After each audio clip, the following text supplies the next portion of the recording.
వాళ్ళలో పాల్గొందుతూ ఉండగా దేవుని వాక్యములో ఒక భాగాన్ని మనం చదువుకొని మనము వ్యక్తిగతంగా మనము విమర్శించుకునే వారంగా ఉంటాం, పరీక్షించుకునే వారంగా ఉంటాము. అదే సమయంలో ఓ మంచి తీర్మానం కలిగిన వారంగా ప్రభు బల్లని మనం సమీపిస్తాం. మత్తయి సువార్త 2వ అధ్యాయము 2వ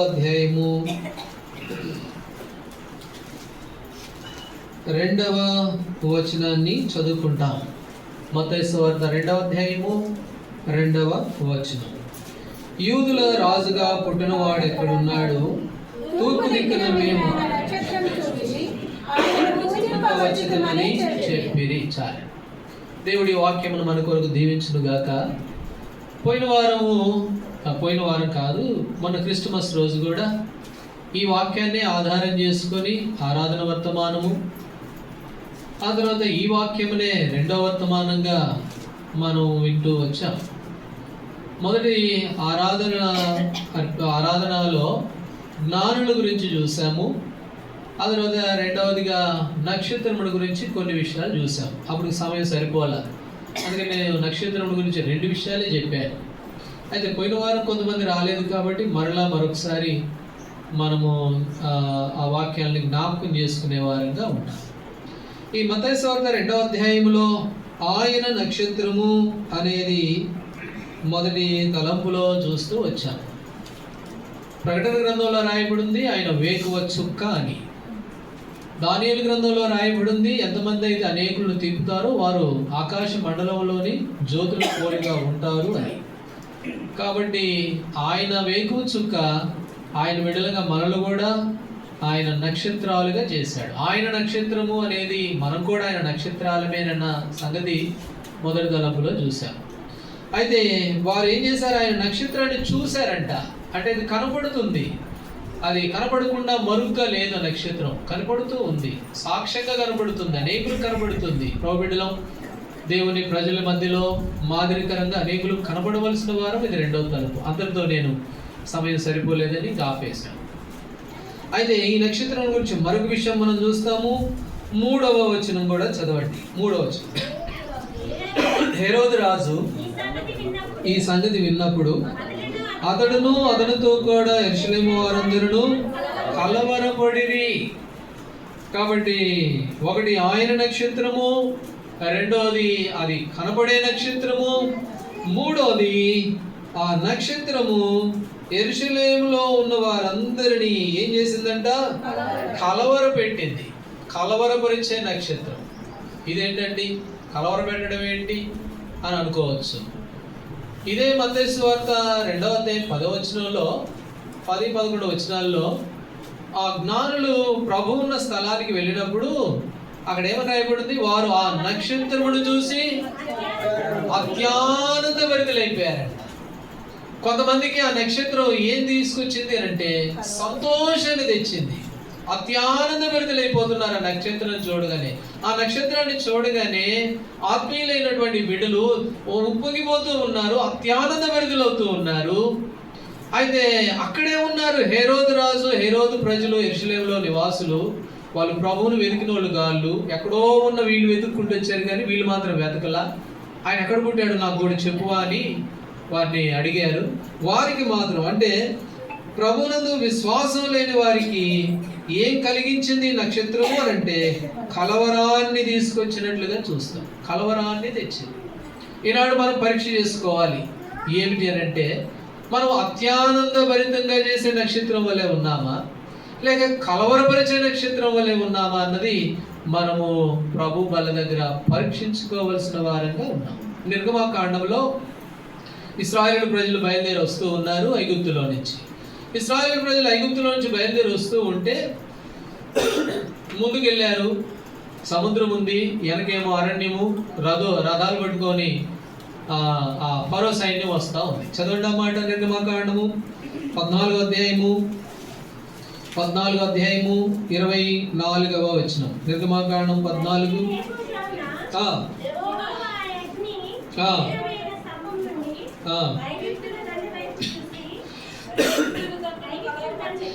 24 కదమ్మా. అయితే వేకువజామున యెహోవా ఆ అగ్ని మేఘమయమై స్తంభం నుండి ఐగుప్తుల దండు వైపు చూచి ఐగుప్తుల దండును కలవరపరచగా. ఇప్పుడు ఆ మేఘము లేక ఆ వెలుగు కనబడుతున్నటువంటి ఆ మేఘము ఐగుప్తుల దండుని ఏం చేసిందంట? కలవరపరుస్తూ వచ్చింది. ఐగుప్తుల దండును కలవరపరిచింది. అయితే ప్రభు బిడ్డలకు మాత్రం ఏమి ఇస్తుంది అని అంటే వెలుగునిచ్చింది, సంతోషం దారిని చూపిస్తూ ఉంది. ప్రభు బిడ్డలకి ఏమో మార్గాన్ని సిద్ధపరుస్తూ ఉంది. ఐగుప్తుల దండుకు మాత్రము ఏం తెచ్చిందంట? కలవరాన్ని తెచ్చినట్లుగా చూస్తాం. మత్తయి సువార్తలో కూడా ఒక మాట చదువుతాం. మత్తయి సువార్త 21వ అధ్యాయము 10వ వచనం. 21:10.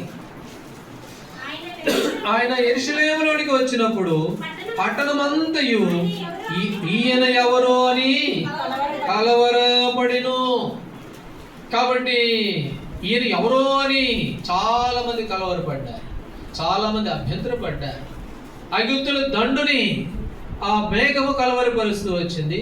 యేసు ప్రభువారు ఆ పట్టణంలో నిలబడి వాక్యం చెబితే అనేకులు ఏం చేయబడుతూ ఉన్నారంటే కలవరపడుతూ ఉన్నట్లుగా చూస్తాం. ఈ జ్ఞానులు, ఈ యొక్క మరి హేరోదు రాజు యెరూషలేము నివాసులు కూడా ఆ నక్షత్రాన్ని బట్టి వారంతా ఏమైపోయారు అంటే కలవరపడినట్లుగా చూస్తాం. గలతీయులకు రాసిన పత్రిక 1వ అధ్యాయంలో రండి. గలతీయులకు రాసిన పత్రిక 1వ అధ్యాయము 7వ వచనం. 7వ వచనం చదవండి. గలతీ 1వ అధ్యాయం 7వ వచనం. అది మరి ఒక సువార్త కాదు గాని క్రీస్తు సువార్తను చెరపగోరి మిమ్మును కలవరపరుచువారు కొందరున్నారు. కాబట్టి పౌలు అపోస్తలుడు అన్నాడు,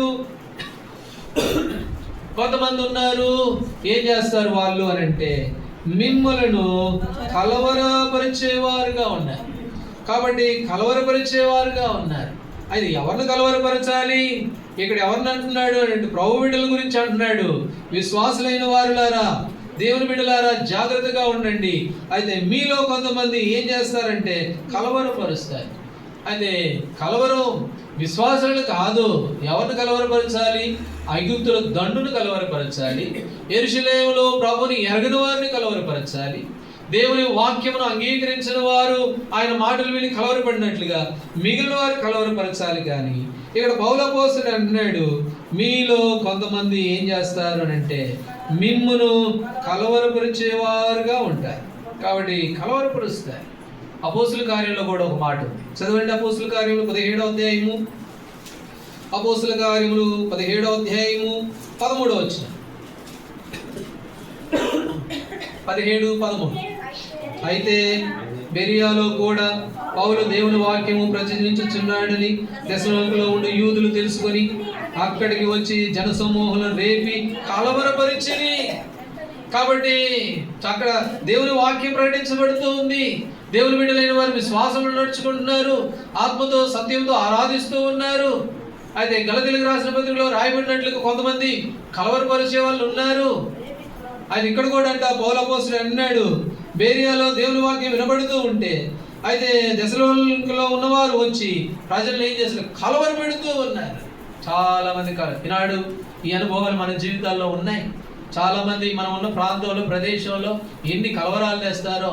ఎన్ని కలవరాలంటే వాళ్ళు మన దగ్గరికి రారయ్యా, అందుకని వాళ్ళు పిలవకండి, వాళ్ళ దగ్గరికి వెళ్ళకండి, వాళ్ళ దానికి పిలవద్దు, అటు చేయొద్దు. కాబట్టి ఎన్నో కలవరాలు, ఎన్నో పరిస్థితులు. అందుకని పౌలు అపోస్తలుడు ఆ మాట అన్నాడు, మీలో కొంతమంది ఉన్నారు మిమ్మల్ని ఏం చేస్తారు? కలవరపరుస్తారు. అయితే భయపడొద్దు, బెదరొద్దు. అయితే ఎవరు కలవరపరచాలంటే మారు మనసు లేని వారిని, రక్షణ లేని వారిని. అయితే ఈనాడు మన జీవితాల్లో ఈనాడు మనల్నే కలవరపరిచేవారు. పేతురు రాసిన మొదటి పత్రికలో మాట చూస్తాం. రండి 3వ అధ్యాయం. పేతురు రాసిన మొదటి పత్రిక 3వ అధ్యాయము 14వ వచనం. 3:14. మీరు ఒకవేళ నీతి నిమిత్తము శ్రమపడినను మీరే ధన్యులు, వారి బెదిరింపులకు భయపడకుడి. కాబట్టి మీరు ధన్యులు. ఎవరైనా కలవర పెడుతున్నారా? కాబట్టి నువ్వు ఉన్న ప్రాంతం, ప్రదేశంలో అక్కడికి వెళ్ళకు, ఇక్కడికి వెళ్ళకు, అది ఇది వాళ్ళతో అట్లా ఇట్లా ఏమైనా కలవరపరుస్తూ ఉంటే అయితే నీతి నిమిత్తము మనం శ్రమపడేవారు ఎవరైనా ధన్యులు. అందుకనే ఇక్కడ అంటాడు, ఈ నక్షత్రము ఎవరిని కలవరపెట్టింది అని అంటే, మరి ప్రభువుని సంపూర్ణంగా ఎరగనోళ్ళని కలవరపెట్టింది. యెహోవా దండును కలవరపెడుతూ ఉంది. యేసు ప్రభు వారు వాక్యం చెబితే ఆ మారుమనసు పొందనటువంటి వారు కలవరపడుతూ ఉన్నారు.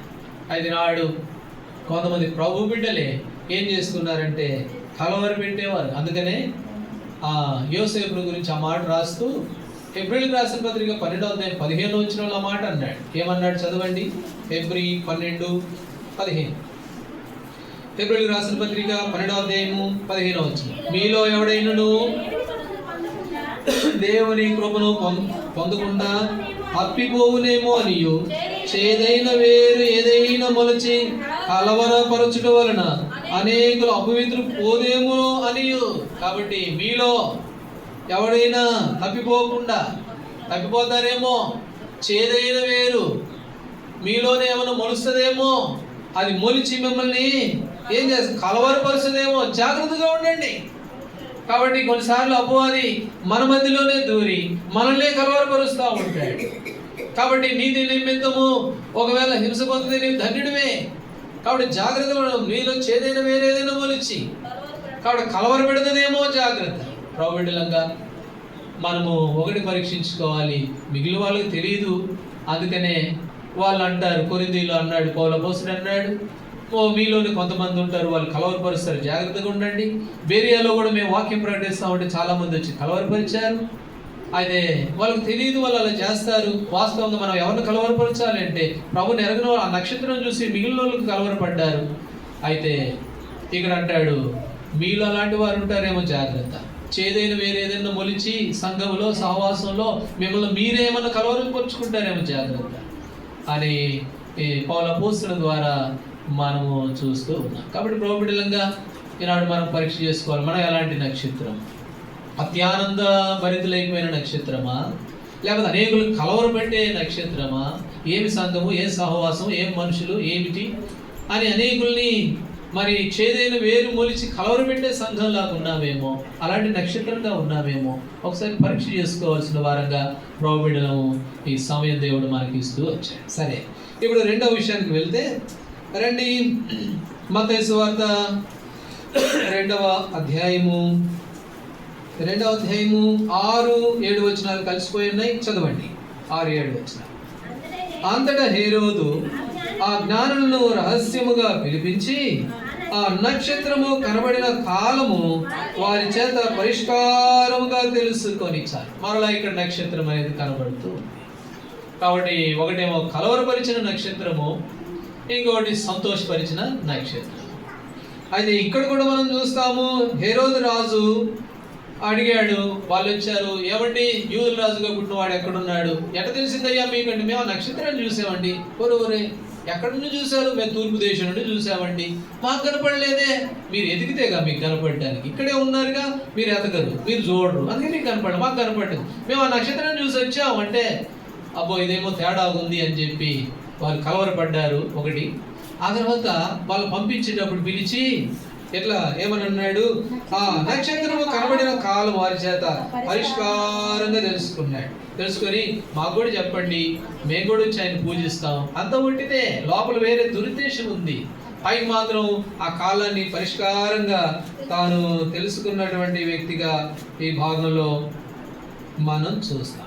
కాబట్టి హేరోదుని గురించి ఈ భాగంలో మనం చూస్తే లూకా సువార్త 13వ అధ్యాయం.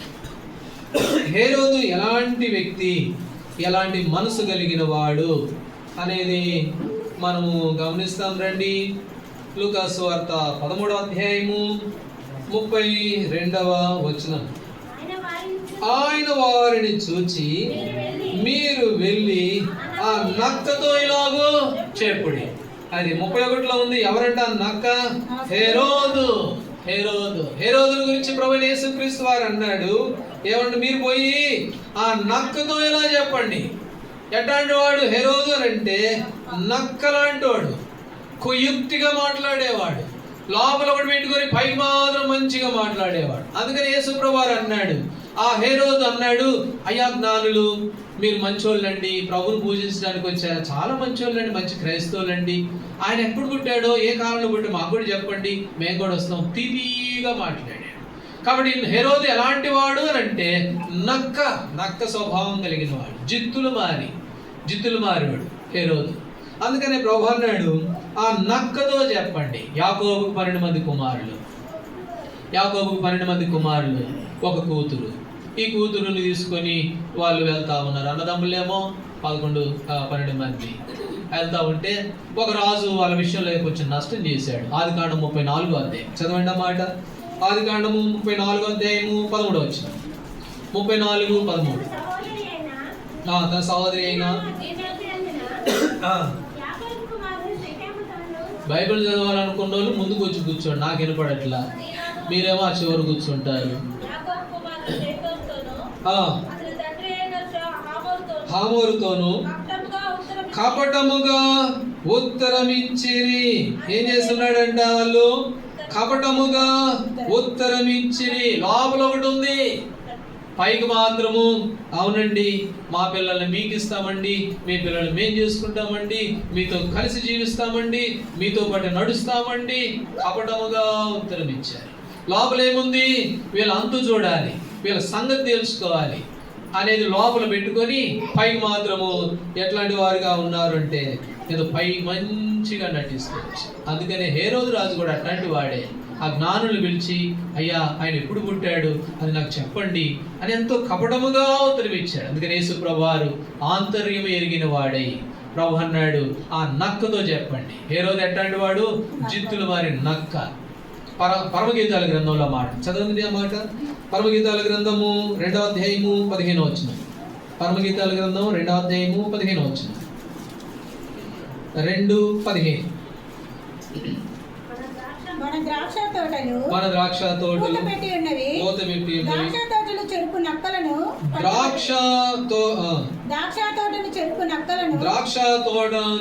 నక్కలను పట్టుకొనిడి సహాయం చేసి గుంట నక్కలను పట్టుకొని. ద్రాక్ష తోటలను చెరుకు నక్కలను పట్టుకొనిడి, గుంట నక్కలను. అంటే ఈ నక్కలు ఎట్లాంటివి అంటే ద్రాక్ష తోటను ఏం చేస్తాయి? చెరుపు చేస్తాయి. అందుకనే మొదటి తలపులో ఆ మాట చదువుకున్నాం, చేదైన వేరు ఏదైనా మీలో మొలిచి చెరుపు చేస్తుందేమో, కలవరపరుస్తుందేమో. అందుకనే ఇక్కడ ద్రాక్ష తోటను ఈ నక్కలు ఏం చేసేవిగా ఉన్నాయంటే చెరుపు చేసేవిగా కనబడుతూ ఉన్నాయి, చెరిపేవిగా కనబడుతూ ఉన్నాయి. అందుకనే ఈ హేరోదు జీవితంలో పైకి మాత్రము ఎట్లాంటి వాడు అని అంటే మంచిగా నటిస్తున్నాడు, లోపల మాత్రము దుర్మార్గం కలిగిన వాడు. హేరోదు గురించి మరొక మాట కూడా ఉంది. అపోస్తుల కార్యములు 12వ అధ్యాయం. ఎట్లాంటి వాడు తెలుసా హేరోదు? అపోస్తుల కార్యములు 12వ అధ్యాయము 1వ వచనం. దాదాపు అదే కాలమందు రాజైన హేరోదు సంఘపు వారిలో కొందరిని బాధ పెట్టుడుకు, సంఘంలో ఉన్న వారిని బాధ పెట్టేవాడు హేరోదు. సామాన్యుడు కాదు, పైకి మాత్రం మంచిగా ఉంటాడు కానీ లోపల బాధ కలిగించేవాడు. కాబట్టి ఆ హేరోదు రాజు నక్కతో సమానుడు, గుంట నక్క, చిత్తులు మారి. అంతేకాదు ద్రాక్ష తోటను చెరుపు చేసేటువంటి నక్క. సంఘములో కొందరిని ఎట్లాంటి వాడు? బాధ పెట్టేటువంటి మనుషుడు అనేది ఈ భాగంలో చూస్తాం. ఇంకా ఈ హేరోదుని గురించి చూస్తే మార్కు సువార్త 8వ అధ్యాయం. మార్కు సువార్త 8వ అధ్యాయం 15 వచ్చిన. మార్కు సువార్త 8:15. 8వ అధ్యాయం 15. ఆయన చూచుకొనిడి పరిసయ్యుల పులిసిన పిండిని గూర్చియు హేరోదు పులిసిన పిండిని గూర్చియు జాగ్రత్త పడుడి. హేరోదు పులిసిన పిండిని గూర్చియు. హేరోదు ఎట్లాంటి వాడు? కపటముగా ఉత్తరం ఇచ్చేవాడు, మరి ఆ సంఘమును బాధ పెట్టేవాడు, పులిసిన పిండి కలిగిన వాడు, గుంటనక్క హేరో. ఈ హేరోదు రాజు నక్షత్రము కనబడిన కాలను వారి చేత పరిష్కారంగా తెలుసుకున్నాడు. కాబట్టి చక్కగా మాట్లాడుతూ ఉన్నాడు. పులిసిన పిండి కలిగిన వాడు ఈ హేరోదు రాజు అని. అనేకులని బాధ పెట్టేవాడు, చేదైన వేరు కలిగిన వాడు. ఇంకొక మాట చదువుతాం రండి. కొరింథీయులకు రాసిన మొదటి పత్రిక 5వ అధ్యాయము 7వ వచనం. 1 కొరింథీ 5:7. కొరింథీయులకు రాసిన మొదటి పత్రిక 5వ అధ్యాయము 7వ మీరు పులిపిండి లేని వారు గనుక క్రొత్త ముద్దొకటికై పాతదైన పులిపిండిని తీసి పారవేయండి. క్రీస్తు అనే మన పస్కా పశువు మన కొరకు వధించబడ్డాడు. యేసు ప్రభువారు నీ కొరకై కలవసిలో నలపెట్టబడ్డాడు. యేసు ప్రభువారు మన కొరకై ఆయన వధించబడుతూ వచ్చాడు. అందుకని ఏం చేయాలంట ప్రభు బిడ్డలు? పాతదైన పులిపిండిని ఏం చేయాలంట? తీసి పడవేయి బయట. పాతదైన పులిపిండిని తీసేయి. ఏమిటి పులిపిండి అని అంటే హేరోదు పులిపిండి. హేరోదు పులిపిండి ఎట్లాంటిది అంటే సంఘాన్ని బాధ పెట్టే పులిపిండి, కపటముగా ఉత్తరమిచ్చే పులిపిండి, గుంట నక్కతో సమానుడైన పులిపిండి, సంఘ ద్రాక్ష తోటను చెరువు చేసే పులిపిండి. అందుకని ప్రభు అంటున్నాడు, ఓ యేసు ప్రభువారిని చూడు. యేసు ప్రభువారు నీ విషయంలో ఎంత ప్రేమ కలిగిన వాడు, కనికరం కలిగిన దేవుడు, మానవ రూపం ధరించాడు, ఈ లోకానికి వచ్చాడు, మన కొరకై వధించబడ్డాడు. అట్టి ప్రభువుని ఎరిగిన నీవు హేరోదు లాంటి వారుగా ఉండద్దు, హేరోదులాగా ప్రవర్తించద్దు. కాబట్టి ఇక్కడ అంటాడు, పాతదైన మీ పులిపిండిని తీసి పడవేయి అని. ఇది 2వ తలంపు. హేరోదు ఆ జ్ఞానులు పిలిచాడు. ఆ నక్షత్రం ఎప్పుడు పుట్టింది చెప్పండి. కాబట్టి ఇక్కడ ఏం కనబడుతుంది? ఈ నక్షత్రం అనే కాడ పులిపిండి హేరోదు కలిగినటువంటి నక్షత్రము. కాబట్టి మన అలాంటి వారుగా ఉన్న పరీక్ష చేసుకోవాలి. అత్యానంద భరితుల అనేకులకు సంతోషం కలిగించే నక్షత్రమా, అనేకులు కలవరపరిచే నక్షత్రమా? కాబట్టి చేదైన వేరుకు పోలిస్తే సంఘమంతా కలవరపడుతుంది. ఎలాంటి నక్షత్రం మనం? 2వది ఎలాంటి మరి పులిసిన పిండి కలిగిన నక్షత్రం. ఒక ఆయన ఉన్నాడు, ఆయన హిందువుల నుంచి ప్రభువుని నమ్ముకున్నాడు. ఈ వాక్యం చెప్పారంటే ఎవరు ఆయనకి? పులిసింది ఏది తినొద్దు, పులిసిందంత పడేయమని. ఇక అంతే. ఆ రోజు నుంచి ఇప్పటి వరకు మజ్జిగ తాగాడు మనుషుడు. అయ్యాది కాదు, దాని గురించి కాదులే, అయ్యా పులిసిందంటే అట్లా కాదంటే, లేదు పులిసింది తినొద్దంటే నేను తీసేసాను అంతే, నా డిక్షనరీలోనే లేదంటాడు. అది మంచి తీర్మానమే ఆయన నమ్మకం మీద. అందుకని అంటాడు, హేరోదు పులిసిన పిండి ఏం చేయాలంట? తీసి పడేయాలి. ఎందుకు తీసేయాలి? యేసు ప్రభువారు నీ కొరకు వధించబడ్డాడు. పస్కా అనే బలి కోసం మన కొరకు వధించబడ్డాడు కనుక. ఏదో మాటలతో వచ్చింది కాదు ఈ రక్షణ, ఎంతో త్యాగంతో వచ్చిన రక్షణ. యేసు ప్రభువారు కలవరి శిలువలో గాయపరచబడ్డాడు, వ్యాధిని అనుభవించాడు, మన బాధ మన రోగములన్నీ భరించాడు కనుక అట్లొచ్చింది రక్షణ, ఉట్టిటికి వచ్చింది కాదు. అందుకనే ఆ హేరోదు స్వభావం అనేది ఏం చేయాలంటే తీసి పడవేయి అనేది మనం 2వ తలంపుగా చూస్తాం. కాబట్టి ఈ నక్షత్రములో 2వ విషయంలో మనం చూస్తే చేదైన వేరు ఏదైనా మొలుస్తుందేమో జాగ్రత్త. అది మిగిలిన వారికి తెలియని వాళ్ళకి అయితే అది అర్థం ఉందిలే. కానీ పౌలు అపోస్తలుడు అదే అన్నాడు, వేరేలో మేము వాక్యం చెబుతుంటే వాళ్ళకి తెలియదు, వచ్చేసేది కలవరపరిచారు. ఆ మిగతా వాళ్ళకి గలతీయులకు రాసిన పత్రిక 1:7 వాళ్ళు కలవరపరిచారు, వాళ్ళకి తెలియదు. అయితే సంఘంలో ఇలాంటివి ఏమైనా ఉంటాయేమో మనం తెలుసుకున్నవారు, వధించబడిన ఆ ప్రభువుని వెంబడించేవారు, జాగ్రత్త పడు, పులిసింది ఏదన్నట్టు తీసుకుపడేయాలి. కాబట్టి ఇప్పుడు 3వ విషయానికి వెళ్తే మత్తయి సువార్త 2వ అధ్యాయంలో 9వ వచనం 2:9 వారు రాజు మాట విని బయలుదేరిపోచుండగా ఇదిగో తూర్పు దేశం వారు చూసిన నక్షత్రము ఆ శిశువు ఉండిన చోటికి మీదుగా వచ్చి నిలుచు వరకు వారికి ముందుగా నడిచారు. ఇప్పుడు ఈ నక్షత్రము ఏం చేస్తుందంట? వారికి ముందుగా నడిచిన నక్షత్రం. కాబట్టి అనేకులకు దారి చూపించే నక్షత్రం ఇది. కాబట్టి స్వార్థంతో ఉన్న నక్షత్రం కాదు. ఏదో నా బతికేదో నేను బతుకుదాం, నా పాటికి నేను ఉందాం అనుకున్న నక్షత్రం కాదు ఇది. ఎట్లాంటి నక్షత్రం అంటే అనేకులకు దారి చూపిన నక్షత్రం. దేవుడు మొట్టమొదట ఆదాముని చేసుకున్నాడు. ఆదాముని చేసుకొని ఆ తోటలో పెట్టాడు. ఆదికాండము 3వ అధ్యాయము 24వ వచనంలో తోటలో పెట్టిన తర్వాత ఆ తోటలో ఆదాము ఏం చేశాడు? పాపం చేస్తూ వచ్చాడు, దేవుని ఆజ్ఞను అతిక్రమించాడు. అప్పుడు దేవుడు ఏం చేశాడు చెప్పండి?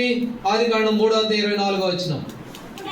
అప్పుడు ఆయన ఆదామును వెళ్ళగొట్టి ఏదేను తోటకు తూర్పు దిక్కునున్న కెరూబులను జీవవృక్షముకు మార్గమును కాచుటకు ఇటు అటు తిరుగుచున్న ఖడ్గజ్వాలలను. కాబట్టి ఏం చేస్తూ వచ్చాడు? ఆదామును వెళ్ళగొట్టేశాడు, ఆదామును తొలగించేశాడు. ఇప్పుడు చదవండి యెషయా గ్రంథం 48వ అధ్యాయం 17వ వచనం. యెషయా గ్రంథం 48:17 48వ అధ్యాయము 17వ వచనం. నీ విమోచకుడు ఇశ్రాయేలు పరిశుద్ధ దేవుడైన యెహోవా సెలవిచ్చుచున్నాడు, నీకు ప్రయోజనము కలుగునట్లు నీ దేవుడైన యెహోవానగు నేనే నీకు ఉపదేశము చేయుదును, నీవు నడవలసిన త్రోవను నిన్ను నడిపించుదును. నీవు నడవలసిన త్రోవలో నడిపిస్తాను. ఎల్లగొట్టాడు ఆదాముని, ఎల్లగొట్టి పో నీ మొఖం గేపు నాకు చూపెట్టు బాగు పో అని చెప్పేసి వదిలేలా. ఇందాక మనం చదువుకున్నాం కదా, యోహాను సువార్త 8:29 అనుకుంటాను, ఆయన నన్ను ఒంటరిగా విడిచిపెట్టలేదు, నన్ను ఒంటరిగా విడిచిపెట్టలేదు. ఆయన ప్రేమ కలిగిన వాడు. ఆదామును కూడా వెళ్ళగొట్టి నీ బతుకు నువ్వు బతుకు పో అని అనలేదు, వెళ్ళగొట్టాడులే. కానీ ఇక్కడ ఏమంటాడు, నీకు ఆలోచన చెప్పి మళ్ళీ చదవండి అన్నమాట.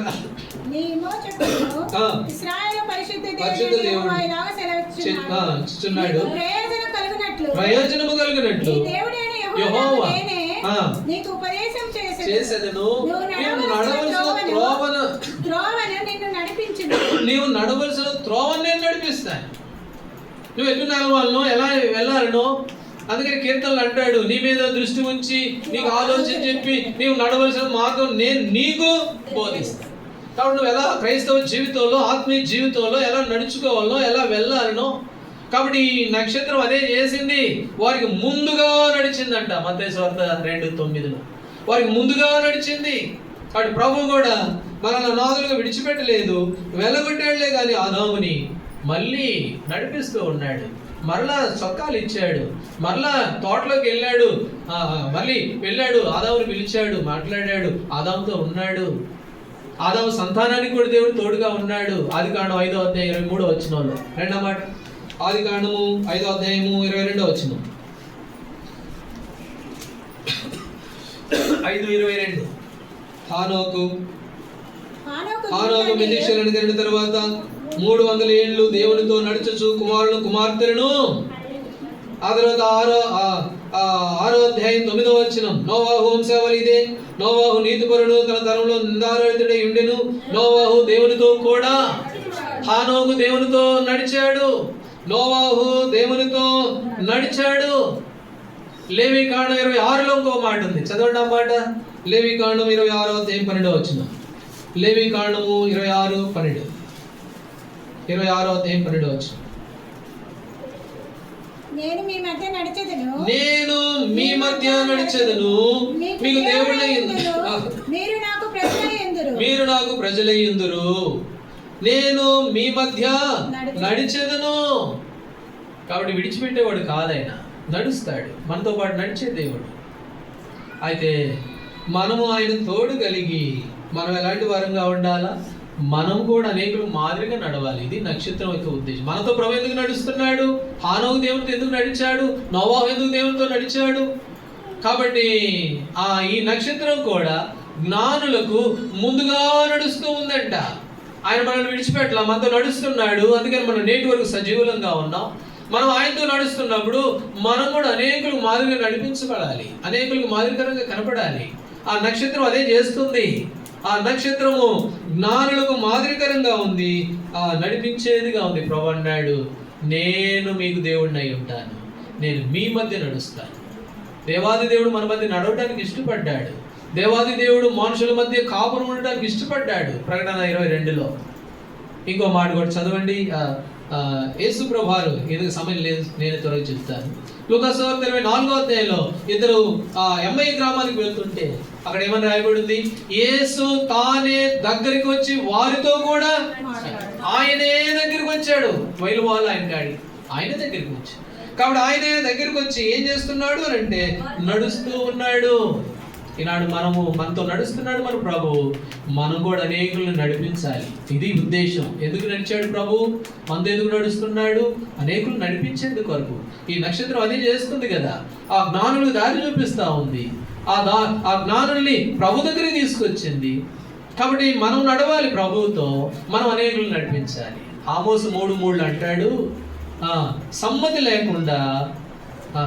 లేకుండా ఇద్దరు కూడి నడవగలరా? ఇద్దరు సమాధానం లేకుండా కూడి నడుస్తారా? నడవరు. అందుకనే దావీదు అంటాడు, దేవా సమ్మతి కలిగిన మనసు నాకు ఇచ్చే ప్రభు అని ప్రార్థన చేశాడు. కాబట్టి ప్రభుతో సంబంధపడు, ప్రభుతో సమాధానపడు, ప్రభుతో ఐక్యపరుచుకో. అప్పుడు ఆయన మనతో నడుస్తాడు. మనం అనేకులు దారి చూపించే వారంగా. నక్షత్రం చేసిన పని అదే. కాబట్టి ఏ నక్షత్రమో మనం ఒకసారి జ్ఞాపకం చేసుకోవాలి. అనేకులు నడిపించే నక్షత్రమా, మరి దేవుని మందిరమును హేరోదులాగా పులిసిన పిండి కలిగినటువంటి నక్షత్రమా, లేకపోతే కలవరపెట్టే నక్షత్రమా, అత్యానందాన్ని తీసుకొచ్చినటువంటి నక్షత్రం. కాబట్టి ఇక్కడ మనం చూస్తాము ఈ నక్షత్రము నడుస్తూ ఉంది, నడిచే నక్షత్రము అని. గలతీయులకు రాసిన పత్రిక 5వ అధ్యాయము 16వ వచనం. గలతీ 5:16. 5వ అధ్యాయము 16వ వచనం.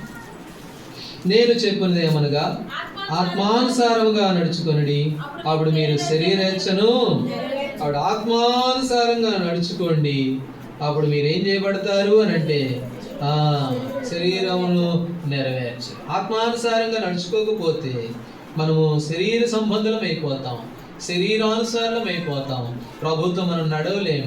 మనం అనేకులకు మాదిరికరంగా అనేకుల్ని నడిపించలేనటువంటి వారు. రోమిలకు రాసిన పత్రిక 8వ అధ్యాయంలో కూడా ఒక మాట చదువుతాను రండి. 8:14. రోమా 8:14. దేవుని ఆత్మ చేత ఎందరూ నడిపించబడతారో వారందరూ దేవుని కుమారు. ఎవరైతే నడిపించబడతారో వారు ఆయన కుమారు, వారు ఆయన నక్షత్రం, వాళ్ళే ఆయనకి ఇష్టమైనటువంటి మనుషులు, యోధావనం. కాబట్టి ఈ నక్షత్రం గురించి 3 విషయాలు ఇక్కడ మనం చూస్తూ వచ్చాం. ఒకటి, ఆ నక్షత్రము కలవరాన్ని తెచ్చింది. ఎవరికి తెచ్చింది? మిగిలిన వాళ్ళకి. యేసుప్రభు వారు వాక్యం చెబితే పట్టణం అంతా కలవరపడిపోయింది. మన 17వ తారీఖు స్వార్థ ప్రకటిస్తే పట్టణం అంతా కలవరపడిపోయింది. కనిగిరి మనం స్వార్థ చేస్తూ ఉంటే అనేకులు ఆశ్చర్యపడుతూ ఉన్నారు. అది చూసి ఇప్పుడు చాలా మంది మళ్ళీ బయలుదేరారు. వాళ్ళ సువార్త ఎట్లుందంటే వ్యాన్ ఎక్కుతారు, కిందకి దిగరు, ఇక రెయ్యని పోతా ఉంటారు, ఉల్లిపాయలు అమ్మిన వాళ్ళు పోయినట్టు. కాబట్టి మనం ఎట్లా చేస్తూ వచ్చామంటే బురద లేదు. గమనించండి, ఆ రోజు బురదలో మోకరించారు. చంటి బిడ్డలు ఎత్తుకొని వచ్చారు. చిన్నపిల్లలు నడవలేని పిల్లలు కూడా ఎత్తుకొని వాళ్ళు కూడా తిరిగారు పొద్దునుండి సాయంత్రం దాకా. ఎక్కడంటే అక్కడ మోకరించారు. అక్కడ పట్టణం అంతా కలవరపడిపోయింది. కాబట్టి అలాంటి నక్షత్రంగా మనం ఉండాలి, అలాంటి నక్షత్రంగా మనం ఉండాలి. కాబట్టి అది మనం ఎట్లాంటి వారంగా ఉంటాం. కొన్నిసార్లు రకరకాలుగా చేదైన వేరేదైనా మొలిచి సంఘాన్ని ద్రాక్ష తోటని చెరిపే నక్షత్రాలుగా, సంఘాన్ని కలవరపరిచే నక్షత్రాల్లాగా ఒకవేళ ఉన్నామేమో, ఉంటే ప్రభు దగ్గర క్షమాపణ పొందు. కాబట్టి ఈ నక్షత్రము మాదిరికరంగా కనబడుతుంది, అనేకులు నడిపిస్తూ ఉంది. మనం ఎలాంటి వారంగా ఉన్నాం? ఎందరైతే నడిపించబడతారో వారు దేవుని కుమారుడు కుమార్తెలు అవుతారు. హానోకు కుటుంబం లేదండి, నోవాహు కుటుంబం లేదా? అయితే 300 సంవత్సరాలు, 2 రోజులు కాదు, 10 సంవత్సరాలు కాదు, 20 సంవత్సరాలు కాదు, 300 సంవత్సరాలు వారు దేవునితో నడిచారు. ఎన్ని సమస్యలు, ఎన్ని కష్టాలు, ఎన్ని శ్రమలు. ఆ పిల్లోడు వచ్చి నాకు అది కావాలంటాడు, మనోడు వచ్చి ఇది అంటాడు. ఎన్ని కష్టాలు, ఎన్ని ఇబ్బందులు, ఎన్ని అప్పులు, ఎన్ని బాధలు ఉంటాయి హానోకు కూడా. మళ్ళాగే అయినా కూడా హానోకు ఎవరితో నడిచాడు? దేవునితో నడిచాడు. నాకు ఇష్టడు అన్నాడు హానోకుని గురించి. నోవాహు కూడా దేవునితో నడిచాడు. కాబట్టి మనం ఎలాంటి వారంగా ఉన్నాం ఒకసారి పరీక్ష చేసుకోవాలి. ప్రభుతో నడుస్తూ మనం అనేకులు ప్రభు దగ్గర నడిపించే నక్షత్రం వలె మనం ఉండాలి అనేది మనం తీర్మానం చేసుకోవాలి. అందుకనే దేవుడు మనల్ని ఇష్టలం గనుక మనల్ని ప్రేమించి సంవత్సరాలు దయాకిరీటంగా ఇస్తూ ఉన్నాడు. ఎందుకో లేదో నా ఆరోగ్యాన్ని బట్టి, నా శక్తిని బట్టి నేను తీసుకునే సంగటి, మంచి తోటకూర, వీటిని బట్టి బలంగా ఆరోగ్యంగా ఉన్నామని మనం అనుకుంటున్నాం. కానీ తప్పది.